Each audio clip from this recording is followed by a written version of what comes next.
Olá, boa noite a vocês, estudantes, a nossa audiência.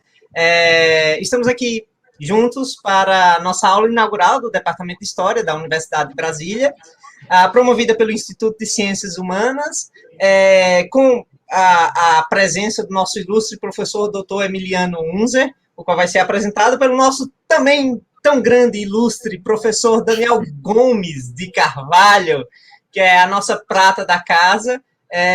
Queria já agradecer demais a presença de todos vocês, que vocês tenham uma boa apresentação. O professor vai falar e quando forem surgindo dúvidas, comentários, coloca no chat que ao final a gente vai abrir um espaço de tempo para perguntas, debates e comentários. Há uma moderação, então moderem nos comentários, qualquer tipo de agressão será banida, porque nós somos assim, e aviso logo, de princípio. E sem mais delongas, passo para o professor Daniel Gomes de Carvalho. Obrigado, André. Boa noite, todo mundo. Muito feliz que bastante gente está aqui assistindo a gente, né? Às vezes esses eventos acadêmicos online são tão esvaziados, né?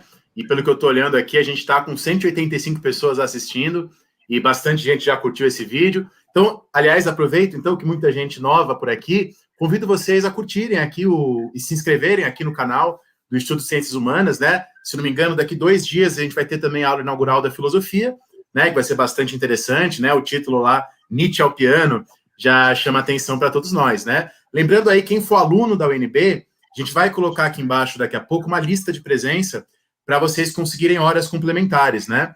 Então, só para quem for aluno da UNB, se quiser horas complementares lá para se formar, está aqui embaixo. Então, bom, hoje eu quero apresentar o professor Dr. Emiliano Unzer Macedo, professor da Universidade Federal do Espírito Santo.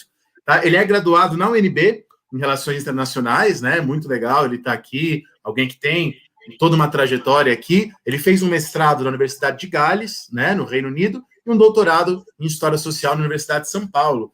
Eu, pessoalmente, conheci os trabalhos do Emiliano porque eu fui convocado a escrever um material didático esse ano, e, obviamente, né, dentro das novas propostas de colocar mais história da África, história da Ásia, eu fui procurar um material para que eu consiga, né, escrever sobre a história da Ásia, e aí eu encontrei todos os trabalhos dele. Então, o Emiliano tem feito um trabalho formidável, admirável, né, de fazer grandes manuais, textos acessíveis em história da Ásia, né? Eu estou aqui com esse manualzão, História da Ásia, mas você encontra também na Amazon, versão digital, bem mais em conta também, né? Você encontra também ele no YouTube, né? youtube.com/emiliunzer, depois a gente vai colocar aqui nos comentários, né? E uma página também super legal no Instagram, super informativa. Então, agora eu passo a palavra, então, para o Emiliano, para a gente hoje conhecer um pouquinho da história da Ásia, né? Infelizmente, tão pouco trabalhada, né? No Brasil. Boa noite, meus caros. É um imenso prazer. Primeiro, agradeço ao Daniel, também o André, o pessoal do ICH. E para mim, como o Daniel já antecipou, é um imenso prazer. Para mim, estou voltando à minha alma mater, que é a UNB. Eu me formei em Relações Internacionais, isso foi no longínquo ano de 2000, mas faz muito tempo que eu não visitei depois a UNB, mas guardo imensa saudade. Eu assisti, inclusive, muitas aulas de história, e para mim é um prazer estar aí. Inclusive, eu estava até lembrando um dia desses que eu tive aula com a Tereza Negrão, né, que já se aposentou do Departamento de História, né, e outros saudosos professores que eu já tive, como o Sombra Saraiva, o Amado Luiz Servo, certamente fez parte da minha formação e era muito ligado ao pessoal de História. Eu sempre fui apaixonado por história desde criança, né? Assim como todos vocês, guardamos um carinho que eu acho que é a mãe de todas as humanidades, que é o tempo que a história nos dá, né? Então, para mim é um prazer, gente, é uma honra estar aqui na aula inaugural com vocês desse semestre, uma instituição que me causa muito orgulho e faz parte do meu currículo.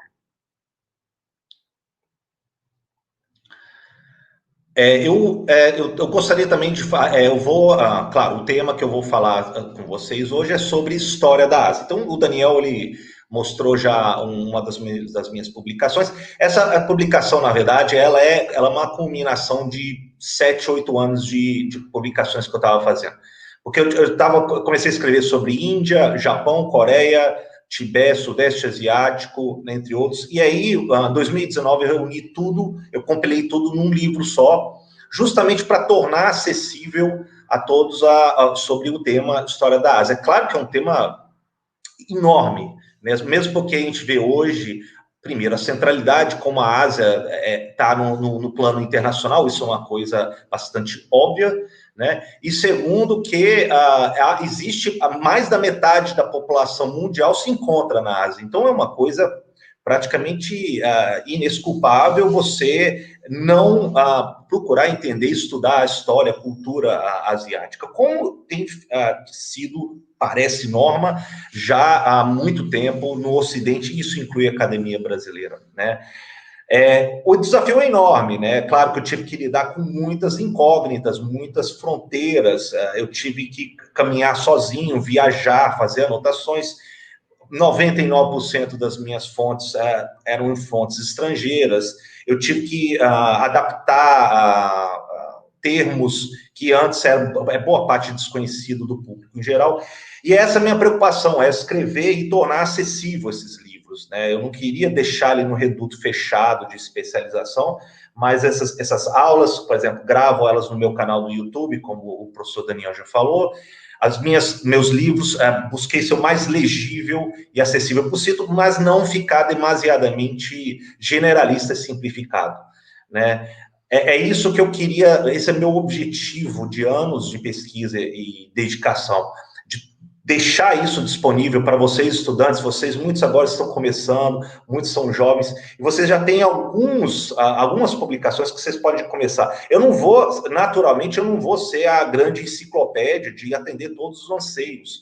Eu estou aqui apenas começando algo que pode depois frutificar em inúmeras pesquisas e estudos no meio acadêmico brasileiro, né? Não sou o único, eu estou participando de um movimento que está crescendo nos últimos anos, né? Então, eu acho que o livro que se refere, o Daniel se referiu como a História da Ásia, por exemplo, que está à venda na Amazon, ou o meu canal do YouTube, ele vai servir para ter mais fontes, mais informação para vocês. O que eu vou ter tempo com vocês nessa aula inaugural é apresentar algumas pinceladas, um overview da história asiática. O que já é uma tarefa enorme, né? Eu vou ter pouquíssimo a considerar. Qual foi o desafio que eu tive logo antes de tentar elaborar o material sobre isso, né? Eu tinha que definir não a Ásia como uma grande categoria, porque a categoria Ásia, ela, na verdade, ela é muito mais, ela é indefinida, porque a categoria Ásia foi criada mais ou menos como um antagonismo do que era a Europa. Isso vem desde Heródoto, dos helênicos, depois com as cruzadas, as guerras dos bizantinos contra os persas, e por assim vai. Tudo se definia como a Ásia como uma categoria excludente, no sentido de ser uma grande área terrestre da história de que não fazia parte dos europeus. E assim foi construída a identidade europeia, né, em contraposição ao infiel ou ao asiático, né, ao longo dos séculos. Então, qual foi meu desafio primeiro, tentando elaborar esse trabalho dos 7, 8 anos? Eu dividi em algumas regiões, isso está bastante claro no meu livro. Tem uma parte que é, por exemplo, o sul asiático, que é o subcontinente indiano. Você tem ali o leste asiático, que é a China, o Japão e a Coreia, e regiões, as outras ilhas. O sudeste asiático, né, que é muito mais insular, apesar da parte continental. E algumas partes tangentes, que eu não levo em primeira conta, mesmo porque, por questões de sanidade, tinha que delimitar áreas para me dar conta de tantas áreas, a Ásia Central e, eventualmente, outras áreas próximas aí do Sul e Centro da Ásia. Então, eu tive que dividir essas regiões e, assim, está claro no meu livro. Agora, como é que a gente pode, primeiro, considerar a história asiática? Primeiro, que é um enorme desafio, que existem poucas publicações, não somente no Brasil, nessa categoria História da Ásia, né, como também no Ocidente. E isso é lamentável. Lamentável no sentido de que precisa ter esse esforço de compreender essas regiões com mais profundidade, visto que, nos últimos anos, são justamente essas regiões que são praticamente já o dínamo da ordem internacional. sem a gente ter a capacidade de enxergar o tempo, né? Isso a história nos dá de presente, a capacidade de analisar o tempo, a gente consegue sair da questão mais imediata do alarmismo, do tipo, a China está ameaçando, a grande invasão chinesa, a tecnologia que pode... Isso tudo, eu acho que a história, que a mamãe, eu acho que ela dá a gente uma percepção maior, temporal, para analisar com maior lucidez isso. E o que eu acho que é fundamental nós estudarmos história asiática? A gente dá essas culturas, essas nações, essas regiões, uma narrativa histórica para a gente compreender o passado, a cultura dessas regiões. Então, isso inclui desde dos cambodianos, que remete aos cânones da arte Khmer, que hoje o grande símbolo é as grandiosas ruínas de Angkor Wat, por exemplo, que está na bandeira cambodiana, ou como é que Java vai se islamizar no século XI, mas antes tinha recebido uma herança de budistas e de hindus, né? E aí como é que mescla essas culturas indo-budista com o Islã? Primeiro a onda dos sufis, inclusive, bastante do misticismo islâmico do século XI em diante nas ilhas indonésias. Como é que, por exemplo, o budismo ele surge no norte da Índia e ele vai atravessar os Himalaias ou vai percorrer as rotas terrestres, vai chegar nas regiões ocidentais chinesas e vai ali começar a estabelecer um budismo mahayana bastante singular em comparação com os outros budismos que vão se espalhar pelos mares do Oceano Índico e Sudeste Asiático, que é o Theravada. Como é que o Tibete fica nessa região entre a China e a Índia e vai desenvolver também um budismo tibetano que particularmente me fascina muito, né? E também como é que o maianismo budista vai depois desdobrar na Península Coreana e depois no Japão ganhar outros ares. Porque isso tudo nos dá uma compreensão, uma ótica melhor para compreendermos a história, uma narrativa, uma cultura, uma identidade a singularizar essas nações, sem a qual a gente tende a jogar tudo no mesmo pote e simplesmente generalizar, né, essas culturas como algo apenas a mercê no século XVIII, XIX, de algumas potências imperialistas que foram lá, guerrearam, humilharam e sujeitaram essas nações. Assim tradicionalmente, a narrativa que nos é apresentada sobre a Ásia. Né? Na verdade, o que nos apresenta tradicionalmente a narrativa aqui no Ocidente é de que parece que eles são desprovidos de história. É como se, por exemplo, Vasco da Gama, quando chega no final do século XV, ele contorna o Cabo da Boa Esperança, ele aprende com os árabes, e tem um tradutor falante do árabe que ele acha na África Oriental, sobre as monções, porque ele nem sequer conhecia o regime das monções no Oceano Índico. Quando ele chega em Calicut, ele dialoga com os Amorim de Calicut no final do século XV, parece que a narrativa aqui no Ocidente é o seguinte: ali começa a história da Ásia. O que é um embudo? Você pega, por exemplo, a atividade mercantil marítima do Oceano Índico antes de Vasco da Gama era uma coisa assustadora. Você tinha trocas de tecidos indianos, as especiarias que vinham das ilhas indonésias, as cerâmicas que vinham, por exemplo, da China, assim como o chá, a seda, via terrestre ou via marítima. Isso tudo era bastante claro antes de Vasco da Gama. E outra coisa, né? Foi Vasco da Gama e os portugueses não a ponta da península do continente europeu, no final do século XV, que foi em busca da Índia, e não o contrário. O que indica o seguinte: a Ásia, a Índia, no caso, e outras economias, eram muito mais ricas, de muito maior escala, do que propriamente o continente europeu no final do século XV. Então, a gente tem que entender isso, a gente tem que entender como é que a centralidade da Ásia, das economias asiáticas, que expandiu mais da metade até da economia mundial até o final do século XVIII, quando vem a Revolução Industrial e muda tudo isso, até então eram geralmente a economia indiana, a economia chinesa, e arredores que era a maior parte da riqueza mundial. E não é à toa que isso ficou gravado na nossa mentalidade, do que é, por exemplo, o oriental, o luxuoso, né, o nababesco, o marajá, né, a ostentação, aqueles conceitos que ainda entram na nossa mentalidade a considerarmos, por exemplo, sobre a Ásia. E aí depois vai começar, no século XIX, a ganhar contornos orientalistas, do exótico, do lânguido, né, e por assim vai, vários outros retratos que vão limitar nossa compreensão, exotizar aí o conceito do asiático. Mas vamos voltar aqui às considerações históricas, então. Então, como é que surge aí as primeiros grandes assentamentos, em detrimento de povos nômades que predominaram em boa parte da Ásia até mais ou menos segundo milênio antes de Cristo, né? Primeiro, como todas as grandes civilizações surgem, na verdade, assentamentos surgem nos grandes rios perenes, né? Existe aí as planícies férteis, cultiváveis, e no caso da China, numa região planície central, ao longo do Rio Amarelo, em que tinha uma possibilidade ali do cultivo de milhete, de trigo, por um clima assim, mais seco e frio.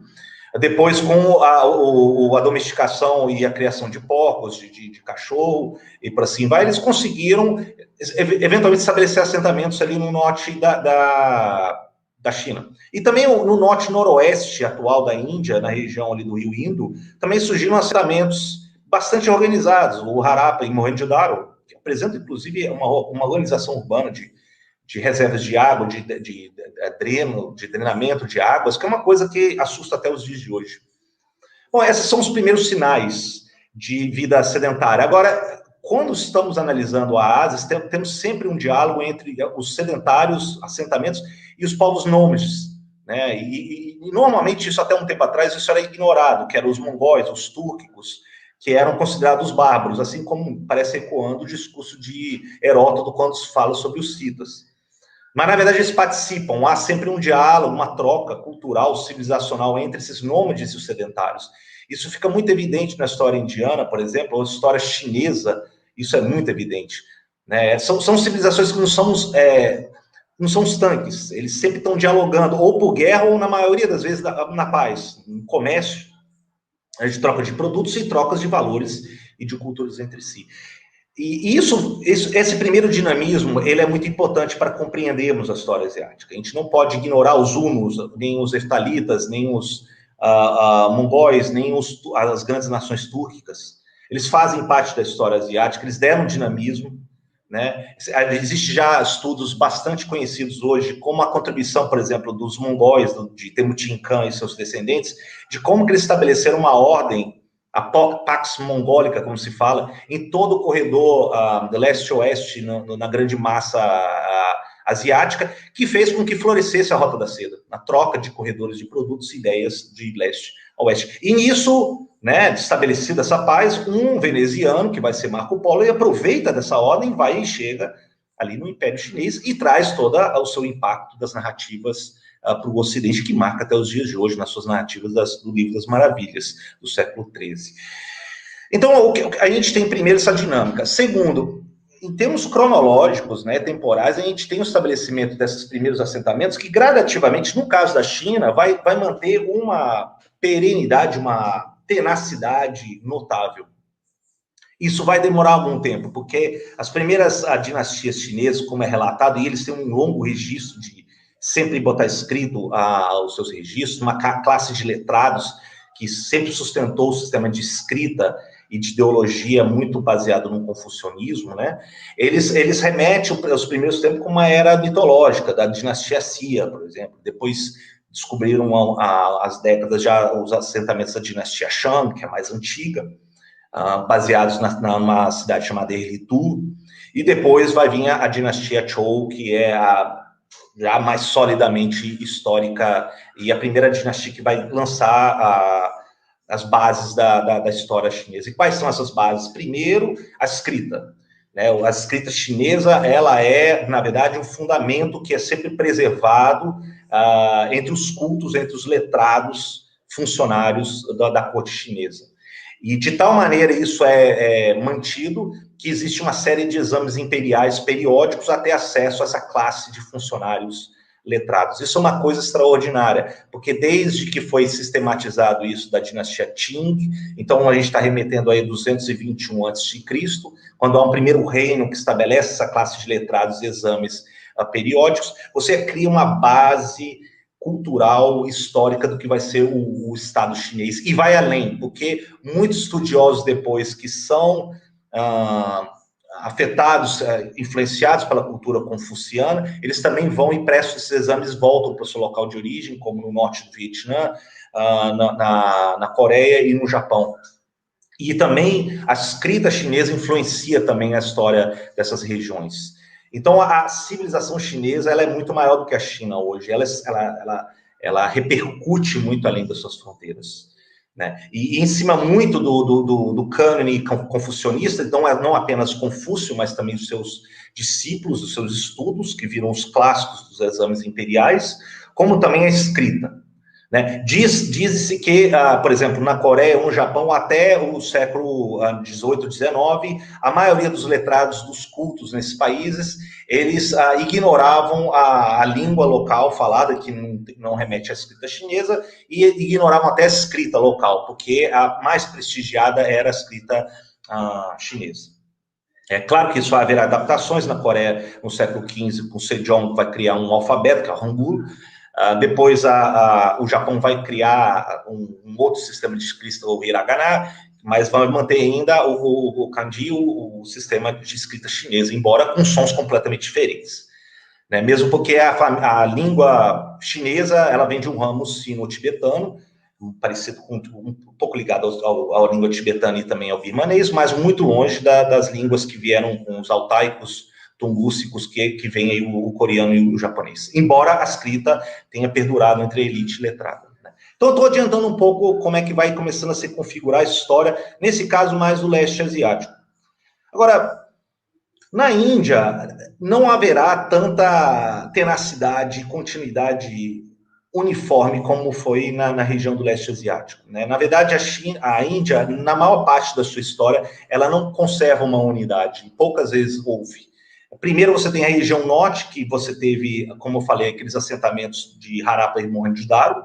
Depois vai ter uma entrada, eu não gosto da palavra invasão, porque parece que vem povos das estepes centro-asiáticas que chegam e invadem com o cavalo, com o domínio da metalurgia de ferro, e dominam essas sociedades em detrimento da superioridade desses povos que... Eu não gosto de usar esses termos, mas não tem absolutamente nada a ver com o nazismo, mas são chamados árias ou arianos, que também influenciam, vão ter desdobramentos na história persa, né, do qual estou escrevendo o livro agora, nos últimos meses. Esses povos, eles entram com a novidade do cavalo, do ferro, com ideias novas, só que eles se mesclam com os povos sedentários locais, no norte da Índia, no caso. E haverá, até nos textos védicos, que são os mais antigos na literatura indiana, remete-se primeiro ao Rig Veda, que é o mais antigo deles, ele remete ainda ao período que narra os povos árias como povos nômades. Então, eles nem sequer mencionam a questão do gado, do plantio, do culto do fogo, da tempestade, mas depois, eventualmente, nos outros livros, eles começam a narrar a questão da valorização do gado, né, que tanto na história persa como depois na cultura indiana é extremamente valorizado como fonte de vida, né, como também a questão da agricultura, das estações do ano e da vida das cidades, e por assim vai.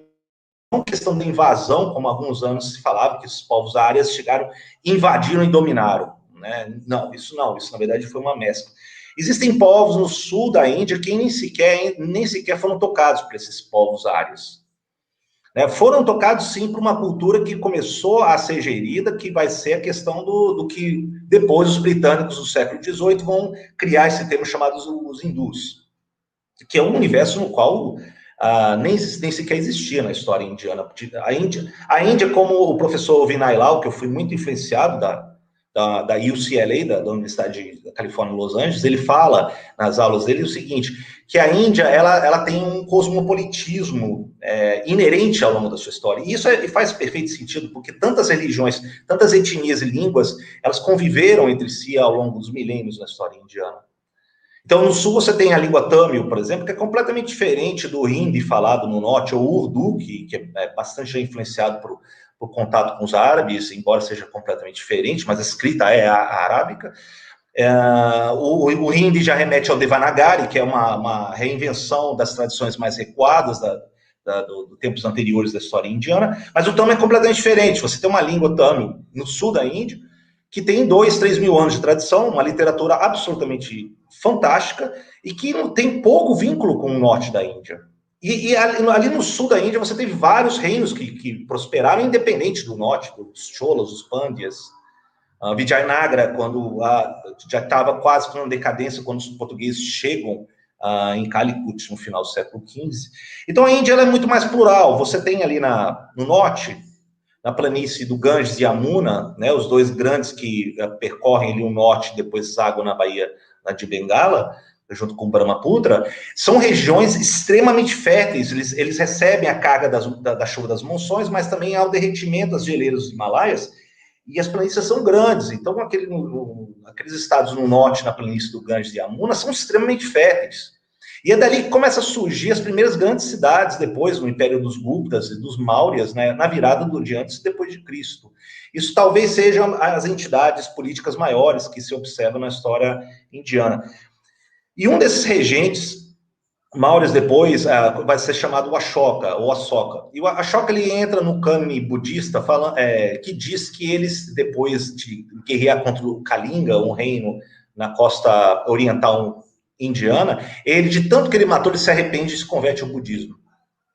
Não se sabe se isso é verdade ou não, mas Ashoka, ele entra para o passado indiano, porque ele começa a distribuir uma série de colunas, que até hoje se observa espalhadas em regiões indianas, que é a questão da lei, né, que ele se afirma como o imperador, né, maior da região, e depois ele se convertendo ao budismo, ele começa a dar o alento ao budismo, que tinha, claro, começado com as pregações do príncipe Siddhartha, que é considerado o Buda da nossa era, a era que o budismo fala Kalpa, atual, de decadência, de que um Buda surgiria a cada era, e esse Buda que surgiu, vindo do Siddhartha, seria o Shakyamuni. Né? E o Shakyamuni, o Buda que a gente conhece, ele ensinou, e ele vai ter uma série de repercussões depois dos séculos posteriores. Ashoka, ele leva isso adiante. Ele, inclusive, há relatos que ele, de acordo com os textos singaleses no Sri Lanka, ele manda um dos filhos, e o filho dele converte o regente do Sri Lanka, no sul. E Sri Lanka hoje é um país que pauta-se muito no budismo. E a partir dali da costa oriental indiana do Sri Lanka, que os budistas vão começar a pegar os regimes das monções pelos mares do Sudeste Asiático e vão chegar na costa birmanesa, ao longo ali de Sumatra, na ilha de Java, e também na costa hoje do Camboja e do Vietnã. E espalham essa cultura indo-budista. Por que eu estou falando indo-budista? Porque houve uma leva de budistas, mas também houve uma leva de hindus, que hoje parece que enxergam que não foram propriamente comerciantes, mas sim sacerdotes, ou brahmanes. E eles levaram... Por que foi isso? Porque a primeira série de regentes do Sudeste Asiático, como os regentes Khmers, por exemplo, no Camboja atual, eles se converteram rapidamente à elite Khmer no Shivaísmo, portanto, um dos ramos do hinduísmo. E com ele já veio a questão do sânscrito, da ideologia, ou seja, era alguém que estava muito versado na ideologia do hinduísmo, vamos simplificar assim, que levou isso. E eles se beneficiaram disso, porque criou contatos internacionais mais ampliados, e também quando o budismo chega, também eles levam contatos internacionais mais ampliados a benefício dos regentes locais. Então foi um cálculo político interessante. E assim se explica por que, por exemplo, hoje, quando a gente considera a Indonésia, que é uma infinidade de ilhas, você tem a ilha de Java. E na ilha de Java, a região central de Java, você tem monumentos enormes. Um deles é o maior monumento construído do budismo no mundo, que chama Borobudur.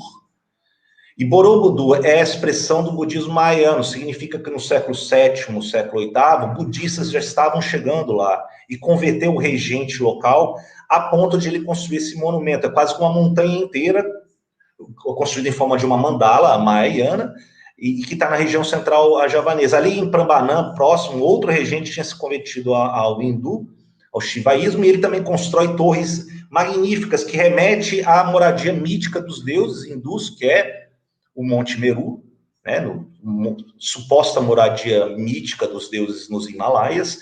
E depois, quando a gente vê a conversão da elite Khmer no Camboja, no século VIII, IX em diante, o auge do Império Khmer, você tem, por exemplo, em Angkor Wat, você tem aquelas grandes torres que também remete às montanhas, moradas míticas dos deuses hindus.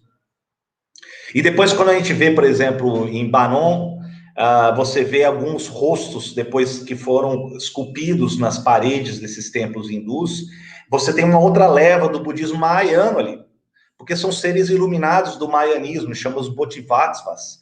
Os bodhisattvas são os seres iluminados típicos do mayanismo, mas não do Theravada que predomina hoje na região, o Theravada budista. Eu estou aqui jogando um monte de informação, gente, para vocês perceberem como é complexo e rica a história do Sudeste Asiático e como isso foi uma série de interações culturais, comerciais e políticas que foi resultando ao longo dos séculos. Eu fico impressionado como acharam já há mais de 10 anos, eles acharam uma embarcação no norte da ilha de Java, de um naufrágio do século IX, né? E do século IX, essa embarcação vinha carregada de cerâmicas da China para a ilha de Java. Ela morreu, afundou numa tempestade, depois descobriram isso. Ou seja, o comércio entre Java e a China no século IX já era muito, muito ativo. Você tem um estudioso indiano, que foi inclusive ministro de Nehru, o primeiro grande líder indiano pós-independência, que vai ser o Panikkar. E o Panikkar fala o seguinte, o comércio existiu já de longa data no Oceano Índico, ligando árabes, sindhis, gujarats, comerciantes hindus do sul, como os cholas, com quimés, com javaneses, com malaios, na região do Sudeste Asiático, muito antes de Vasco da Gama. Só que antes existia até uma espécie de boa prática, de entendimento para manter o comércio, de não armar as embarcações com canhoneiras, nem sequestrar tripulações. E o Panikkar fala que quando os portugueses chegam, eles chegam naquele fervor cruzadístico, né? Nos velames você tinha a cruz vermelha das cruzadas, que eles queriam expulsar e converter os infiéis muçulmanos. Então, eles levaram as canhoneiras junto com as embarcações dos portugueses, eles sequestravam os muçulmanos que estavam indo em direção à peregrinação, ao Hajj, à Meca, né? E tudo isso começa a mostrar e começa a desestruturar uma rede comercial que estava estabelecida na boa prática pacífica que regia o comércio no Oceano Índico, né? Claro que depois haverá outras companhias, a companhia holandesa, a companhia britânica, que vai sim tomar conta, o controle efetivamente do comércio marítimo da região. Os portugueses quase que, na verdade, não têm grande impacto, né? Eles têm algumas ocupações precoces, como a Malaca, que é uma região muito estratégica da passagem do Oceano Índico para o Mar da China Meridional, né? Mas eles não têm um maior impacto. O impacto maior vai vir depois do século XVIII, XIX, com as companhias privadas aí das Índias Orientais dos holandeses e também dos britânicos.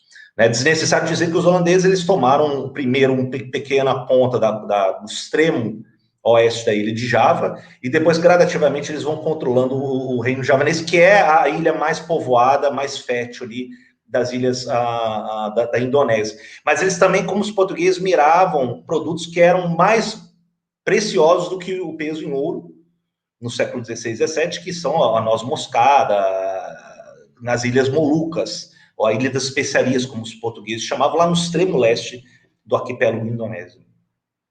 Então, a gente tem que remeter a nossa reflexão sobre como é que as interações, a complexidade da história asiática vinha muito antes de Vasco da Gama.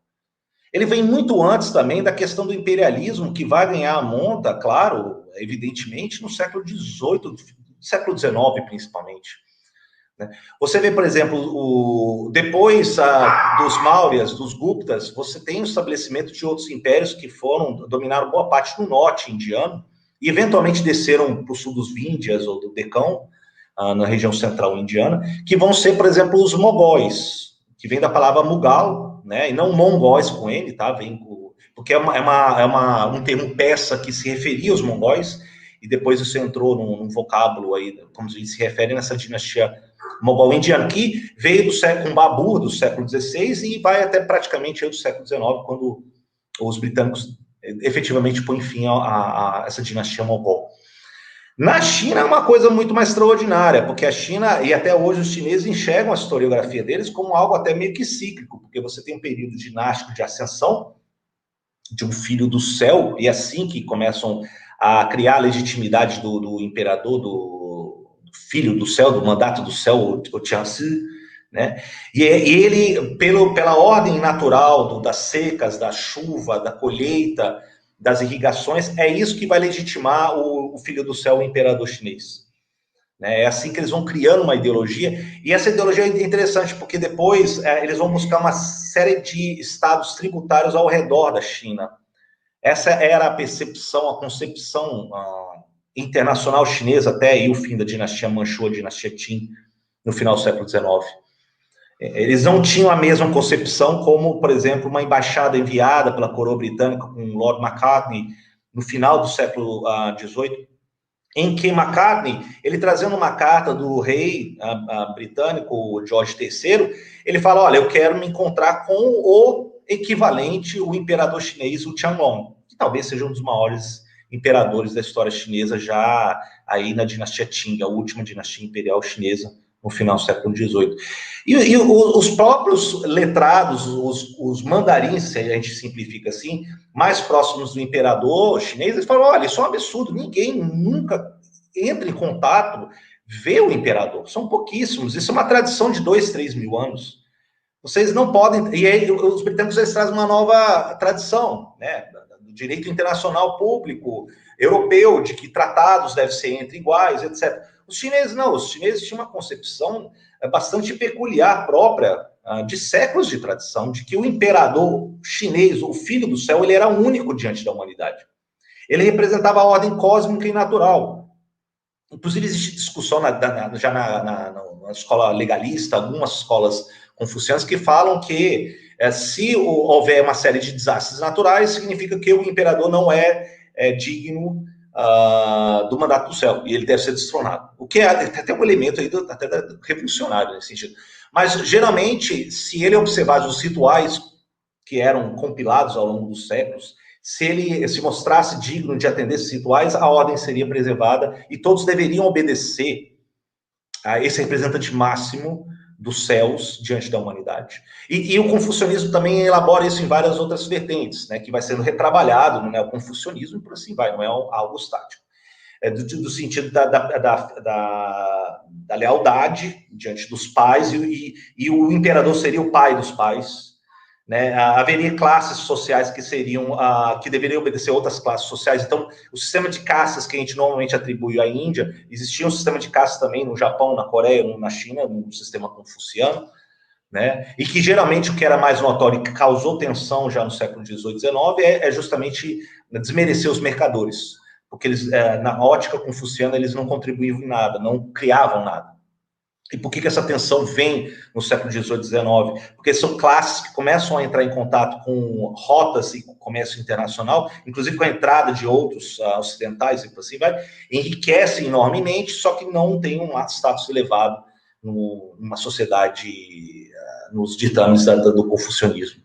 Isso vai criar uma tensão. No Japão, quando ele se isola na época dos Tokugawas, ou período Edo, desde o início do século XVII até ser forçado a abrir em meados do século XIX, você também tinha a mesma estrutura, influenciados pela ordem confuciana, de os mercadores serem os últimos, né? Tirando aquelas não classes que são ainda nem consideradas no estrato social. E quando Macartney vem, ele então fala, olha, eu quero encontrar com o Qianlong. E, eventualmente, Qianlong, ele quer ver, embora bastante indireto, no seu acampamento de verão, na Manchúria, porque eles são manchus, né?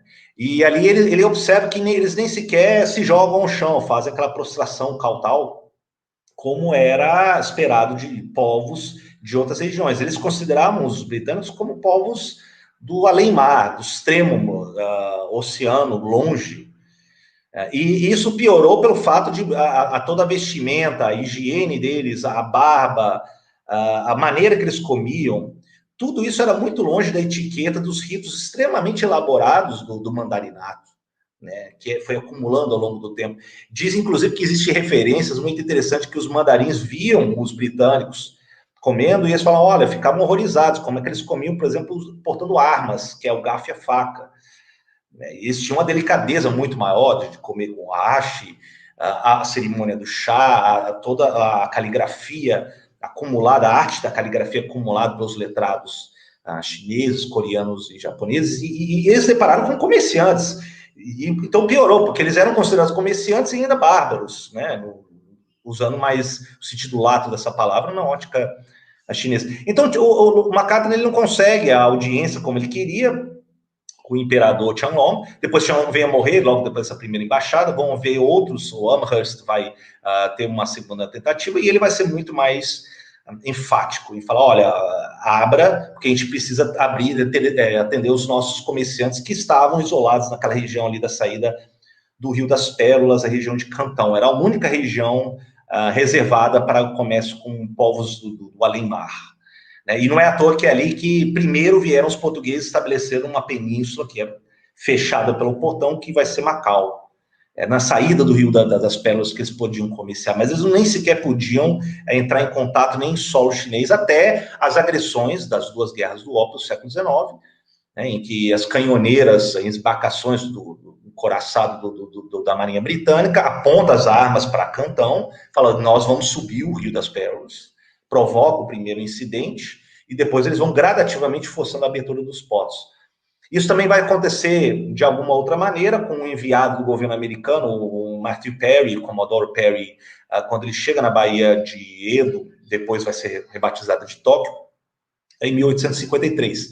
E ele força a abertura de alguns portos também do Japão. Mas no caso do Japão, todos nós sabemos, ao contrário da China, que era muito vasta, tinha uma classe conservadora muito mais resistente às mudanças, e também a impopularidade do regime Manchu, o Qing, que foi a última, para a maioria dos chineses que estavam envolvidos no comércio com esses povos do mar longínquo, como os cantoneses, por exemplo, o Japão ele conseguiu preservar uma coesão. Né? Você teve a queda do shogunato Tokugawa anterior, você teve uma espécie de trazer de volta, restaurar o imperador, o Tenno, ao cenário político, né? E que a linhagem do imperador chinês nunca foi quebrada desde o século XVII, uma mais longeva dos atuais, a linhagem dos Yamatos, mas ali você tem então a volta, pega-se o Mutsuhito, bota ele no trono do Crisântemo, e fala, olha, agora junto com reformadores, que vêm geralmente das ilhas mais meridionais, japoneses no século XIX, que estavam envolvidos com comércio, tinham ideias novas, e eles falam, olha, vamos fazer uma espécie de restauração e reforma, essa ambiguidade, que vai ser chamada restauração Meiji, né? E isso vai depois catapultar o Japão numa série de transformações, embora preservasse as suas tradições. A China não conseguiu, apesar de ter tentativas da imperatriz viúva Cixi, um dos filhos dela, o Tongti, tentou fazer isso, a reforma de 100 dias, houve uma resistência massiva da classe de letrados conservadores diante dessas reformas, porque eles sempre remetiam às crônicas antigas, os anais antigos, e falavam, olha, a maneira antiga, nossas tradições sempre foram as melhores referências, não algo de novidade. Então, a resistência dessa classe foi muito maior, o que impediu que a China primeiro mantivesse a sua coesão, modernizasse e pudesse fazer frente às agressões que ela vai sofrer no século XIX e século XX, que, por sinal, vai traumatizar a China. Tanto é que os chineses hoje, eles remetem desde a Primeira Guerra do Ópio, 1839, até praticamente aí a virada para a República, bastante instável do século 1911 e 12, embora tenha um movimento de Maio, que vai ser muito fértil para tentar questionar qual é o futuro da China depois do fim da dinastia Qing, e somente em 1949 vai ter a entrada do Partido Comunista Chinês, e esses 100 anos, praticamente, vai ser considerado pelos chineses como a século das humilhações. O que é muito interessante, por quê? Porque os chineses, como no passado, quando você tinha a dinastia Qing, você teve um período dos estados beligerantes, você teve a dinastia Han, que é considerada um dos pontos altos da história chinesa, quando há grande extensão dos domínios em direção às terras oeste, ao longo da Rota da Seda e para o sul. Depois a dinastia Tang também vai ser um período de realizações culturais notáveis e de referência à história chinesa. São intercaladas as dinastias com períodos beligerantes de caos. Então, esses 100 anos de humilhação do século XIX e XX recente na ótica chinesa é um período novamente de caos. E agora está ascendendo um novo regime, claro que não imperial, mas de ascensão, que o século XXI talvez seja aí uma oportunidade de falar, olha, agora a China está voltando novamente, talvez, ao centro do mundo. Não que seja a economia o país mais importante, como era no século XVII, XVIII, não, mas eles estão retomando a importância, o peso que tem a economia, a população chinesa diante do mundo. E aí, é uma coisa óbvia que eu estou falando aqui, ponderando com vocês. É inimaginável a gente considerar o século XXI se tirar a China. Ela já marca as mudanças históricas, a ordem internacional daqui para frente. Né? Agora, na Índia, eu gosto de sempre jogar essa em contraposição. A Índia, ela não teve um peso de tradição unitário também, como a China teve. Então, existem múltiplas línguas, e talvez essa tenha sido, o seu cosmopolitismo, na sua diversidade, tenha sido a sua fragilidade, porque quando vem uma companhia das Índias Orientais Britânicas, no século XVIII, eles começam a firmar pactos, tratados com regentes locais, com relação ao comércio, que era extremamente lucrativo. Tanto é que dizem que a Companhia das Índias Orientais Britânicas é considerada a empresa mais lucrativa da história da humanidade. De tanto que os britânicos roubaram e desviaram. Muito da fortuna daqueles grandes castelos que construíram depois do século XVIII a XIX, muito daquelas fortunas veio das riquezas roubadas da Índia. Então isso já cai por água a terra, aquela questão de que eles levaram a civilização, que ensinaram o inglês e de que construíram ferrovias. Isso é uma simplificação grosseira do quanto que eles expoliaram, eles roubaram, né, e que causou a miséria e depois a maneira deles administrarem a Índia, à medida que eles estavam ganhando cada vez mais controle, alguns regentes aliados em várias partes do litoral indiano, é que eles vão criar categorias que depois virou quase que fontes de identidade fixa, que era ou o hindu ou o muçulmano. Né? E disso eles começaram a elaborar, inclusive, códigos jurídicos, chamaram grandes sábios em Benares, hoje Varanasi. O William Jones, o grande jurista, ele cria a escola em Calcutá de estudos orientais, e ele busca estudar e ensina o sânscrito para os estudiosos também britânicos e europeus da época. Eles vão buscando antigos textos que nem sequer já eram referidos, como o Código de Mani, que fala das castas, né? E ele traz esses costumes, porque traduzindo, entendendo, para que eles elaborassem um código jurídico para poder reger os indianos. Só que os indianos não eram todos iguais, então eles começaram a separar o que era hindu, o que era jainista, o que era budista, o que era muçulmano, o que era zoroastriano, e por assim vai. Isso, com o tempo, vai criar categorias estanques, que depois, com um processo já avançado de independência indiana, você tem problemas, porque alguns muçulmanos eram julgados em tribunais separados e criados por eles na colônia, durante a administração colonial britânica, contra tribunais que eram aplicados apenas aos hindus. E aí, com o tempo, os muçulmanos, que é um grande contingente na Índia, que fazia parte da história indiana, eles começam a se ver como separados e ameaçados, quando a Índia começa a apontar para a sua independência entre a Primeira e a Segunda Guerra Mundial. E disso acontece o trauma, que é da partição. Né? Você cria o Paquistão, que fazia parte aí, as terras paquistanesas, do que era do restante da Índia. Então, existe toda uma carga da administração colonial britânica. Agora, quando eu falo administração colonial britânica, eu não me refiro à coroa britânica. Eu me refiro a uma companhia que buscou lucro, é isso que eles estavam interessados. Inclusive, eles começam a cultivar o ópio em Bengala, e de lá que eles começam a fazer o narcotráfico, eu acho que esse é o termo certo, de eles começarem a chegar próximos da Foz do Rio das Pérolas, uma ilha Rochedo, que hoje é um dos locais mais caros do mundo, que é a ilha de Hong Kong, e começam a contrabandear com intermediários chineses para o ópio entrar no mercado chinês, no meados do século XIX. E entendendo que a China, na época, ele foi a primeira nação no mundo, uma das primeiras que declarou ilegal o uso não medicinal do ópio da época. Inclusive, o imperador da época chinês, ele manda uma carta, não chega às mãos da rainha Vitória, fala, olha, nós tornamos isso ilegal e mesmo assim existe o contrabando. Vocês gostariam que nós fizéssemos o mesmo nas terras britânicas? É algo absolutamente compreensível, mas isso revela o cinismo dos mercadores britânicos, em que queriam apenas balancear a balança de pagamentos que eles tinham com relação à compra de chás, e os chineses apenas estavam interessados em prata dos britânicos. Então, os britânicos não tinham como pagar o que eles sempre demandavam do mercado chinês. Então, a Índia, na verdade, ela foi mais um produto de uma companhia comercial que vai erodindo, pouco a pouco, uma hegemonia mogol que tinha geralmente no norte da Índia. Isso gradativamente vai provocar o declínio da dinastia mogol, em meados do século XIX. Existe uma grande revolta, que é chamada a Revolução de 1857 na Índia, que a gente tende a diminuir como apenas um mero motim dos cipaios, que são os soldados, mas foi muito além disso. Só que essa revolta não teve uma coordenação central, não tinha consenso, porque a Índia era muito diversificada mesmo naquela época.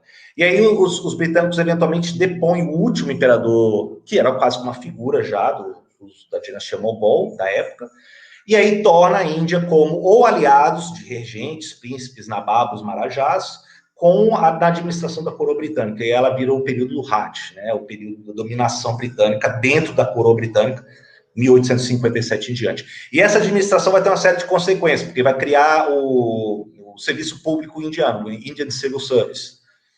E disso começa a ter uma elite que começa a mandar seus filhos para estudar nas Ilhas Britânicas, eles começam a aprender sobre o direito, as normas e as contradições que existem das leis britânicas no Império Britânico, exploram isso para depois questionar a dominação britânica sobre a Índia. Por que, por exemplo, o Canadá, já na época, a Austrália ganham o status de domínio e a Índia não? E disso vem uma cepa de pensadores. Nehru, Gandhi, são extremamente cultos, são extremamente letrados, conhecem as leis, o direito britânico, se formam em ordens de advogados nas Ilhas Britânicas, e eventualmente eles começam a pressionar a ponto de, na crise da Segunda Guerra Mundial, eles rompem, os britânicos fogem, deixam o problema para lá, assim como eles fizeram, por exemplo, na Palestina, falam que esse problema já não é nosso, e buscam, então, a erguer novamente a economia britânica depois da Segunda Guerra Mundial. Então, a gente tem aí uma pletora de realidades. Isso que vai marcar a história asiática. A história asiática ela tem uma tradição imensa. Na Índia, você tem, hoje, reconhecido na sua Constituição 20, 30 línguas oficiais, tirando centenas de outras faladas. Na China, não, você já tem o estabelecimento do sistema de escrita, embora tenha variações de línguas diferentes, mas utilizam a mesma escrita. Talvez um dos fatos, um dos maiores heranças que Mao Tse-tung, quando tomou poder, sendo ele filho de professores, ele simplificou a escrita para tornar mais universal a alfabetização chinesa. E ele conseguiu, porque muitos da China, quase que todos sabem, pelo menos lidar o básico aí da escrita chinesa, o que é algo notável. Né? Já falei da série de consequências, agora só falta falar para dar a chance a vocês aí das várias perguntas que estão surgindo. Isso vai criar também uma região do Sudeste Asiático que é muito interessante. Eu falei como é que primeiro veio a carga de sacerdotes hindus budistas. Depois, no século XI, 10 e 11, o Oceano Índico começa também a ter navegadores comerciantes muçulmanos. E a primeira leva que vem são os sufis, que é um ramo místico do Islã, que também nas terras persas, que eu estou escrevendo o livro agora sobre a história iraniana, eles primeiro levam essa ideia, porque eles são muito mais, são andarilhos, levam a mensagem, e depois vêm os sistemas mais ortodoxos do sunismo, na sua maioria sunismo, o xiismo ficou mais restrito às regiões iranianas. E esses primeiros sufis, eles também navegam, e eles vão junto com os comerciantes muçulmanos. Então, você começa a perceber que antes dos portugueses chegarem, por exemplo, em Malaca, no Sudeste Asiático, quando eles querem chegar nas Ilhas Especiarias, eles lidam com muitos portos onde eles estão interessados com muçulmanos, porque eles tomam conta do comércio, eles controlam as rotas marítimas do comércio. E isso é formidavelmente lucrativo. Eles lidam com especialistas que era muito valorizado no mercado europeu. Né? No Sri Lanka, por exemplo, era canela, mas você tinha noz moscada, você tinha pimenta, você tinha várias especiarias que era muito valorizado no mercado europeu da época. Então, no século XVI, os portugueses, depois os holandeses, eles lidam primeiro com os muçulmanos, com esses mercadores. Os portugueses eles não chegam a desarticular a rede comercial marítima dos muçulmanos. Os holandeses eles têm um impacto maior do século XVII em diante. Mas só para vocês terem uma ideia, o Islã ele se propaga com isso na região. Hoje você tem a Java, que é a ilha mais povoada da Indonésia. E a Indonésia tem a maior população muçulmana do mundo hoje. Vem aí desde o século XI e gradativamente vai entrando no interior de Java, das ilhas indonésias. O que até então era, na época do Majapahit, ou até anteriormente, na época do Srivijaya, eram reinos que centravam-se nos ideais hindus. E quando chega o Islã, você tem uma conversão, inclusive, da elite de Majapahit, eles refundam o sultanato, nesse caso já de Mataram, no século XVI, XVII, e é isso que os holandeses têm que lidar.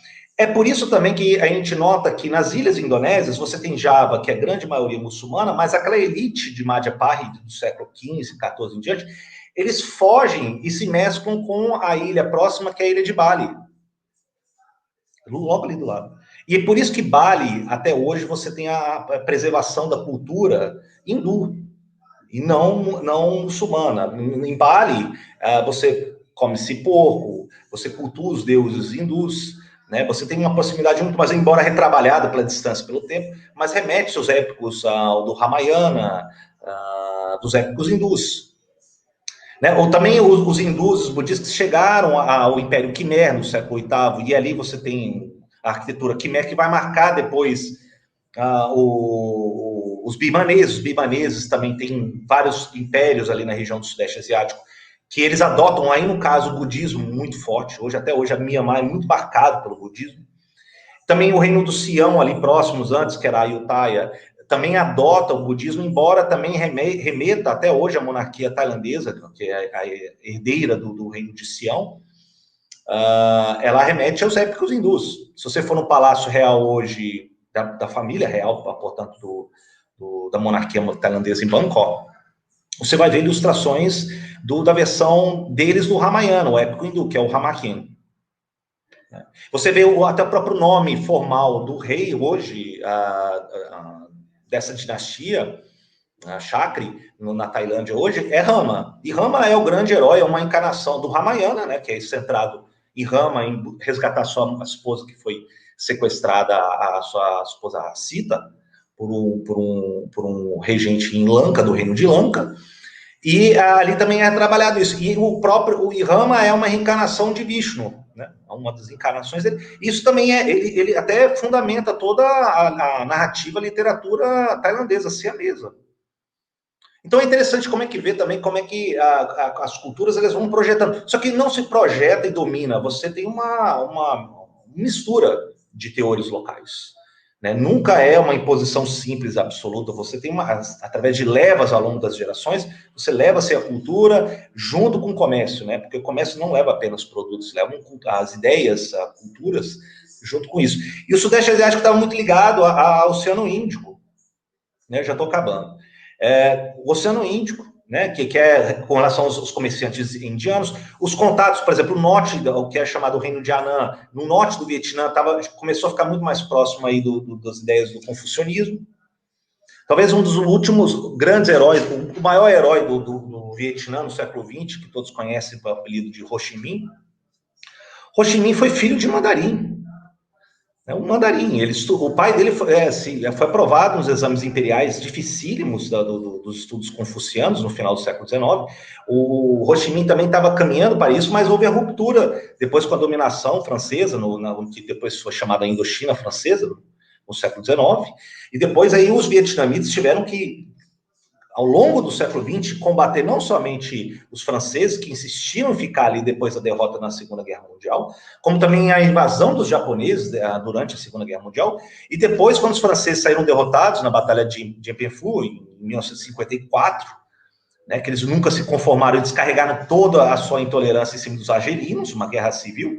Você tem depois a entrada dos aliados americanos, que não queriam mais um regime comunista na região. E aí tem uma longuíssima guerra do Vietnã, que vai somente ter término em 1975.